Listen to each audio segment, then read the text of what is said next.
Rumour has it that Kay Burley is stepping down from the breakfast show on Sky News, possibly because her interview style's been absolutely atrocious of late, and maybe she's jumping ship before she's pushed. Who knows? Now, it might be that she's been told to tone it down, or the fact that there isn't actually any silly scandals that she can get her claws into. Because today's interview with the Education Secretary almost came across as, well, normal. But Kay being Kay couldn't refuse having a pathetic little jab anyway. During the conversation, they covered quite a few subjects, and I'll put a link to the full interview in the description so you can watch it yourself, because it actually comes across as quite well informed, and there's some serious questions in there as well. One of the subjects to come up is the popularity of the Prime Minister, which has dropped dramatically as of late. It's explained quite well that they've come in and they've had to make all these drastic changes and people don't like it. They've just won an election and not given a load of people some shiny baubles to keep them sweet. Actually tidying up the Conservative mess is going to take time, and people aren't going to like the measures that they're doing to achieve it. Admittedly, their comms have been absolutely awful, and that's not helped either. And while she's explaining it, Kay couldn't help but having her little Tory dig saying, "Oh well, you've added to the 22 billion black hole." What they seem to forget, though, is all right, 9 billion was added by Labour Party, but it all sorted out the strikes. Thanks to Tory client media, all the negative side of the Tories seems to be brushed aside. The total cost of the Rwanda bill, for example, and how it's an epic waste of money. And part of this 22 billion black hole has been covering stopping the strikes. At one point, we had teachers on strike, doctors on strike, train drivers on strike, train workers on strike, either overlapping or at the same time. Nobody was going anywhere. Nobody was doing anything. The country was in chaos.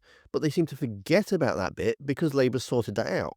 And yes, it's added to the debt, but in fairness, the Tories should have sorted all this out way before the election. But they knew they didn't have the money for it, so they just stuck their fingers in their ears. Says you've tied with the Conservatives on 26%. Ipsos says 61% of Brits are dissatisfied with the Prime Minister. We've had to make some tough choices as a new government to stabilise the economy and to get Britain back on track. We don't resile from those. We know it's been a challenge. But what I'm talking to you about today is the difference that we will make to transform children's life chances. So yes, there are tough choices, and with that, you don't run the risk of unpopularity. You told us some porkies as well, not you, but we were told by the Chancellor that there wouldn't be any increased taxes on working people.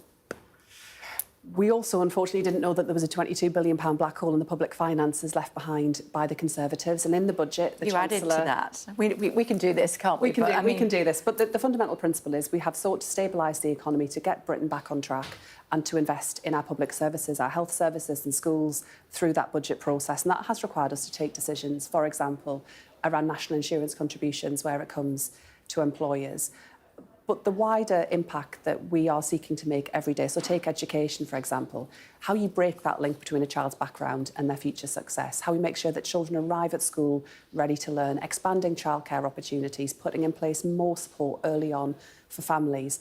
There is a lot that we are getting on and doing. The next general election is a good while off. We will hope.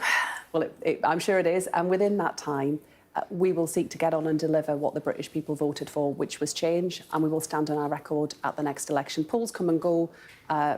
They go up and down. That's just the nature of these things. I do like how the government is starting to see how this client media is for what it really is and feeling a little bit more confident in pushing back. And you can see Dame Angela Eagle doing exactly that in the video that's on screen now. Thanks for watching. Don't forget to hit that like button, and I'll see you next time.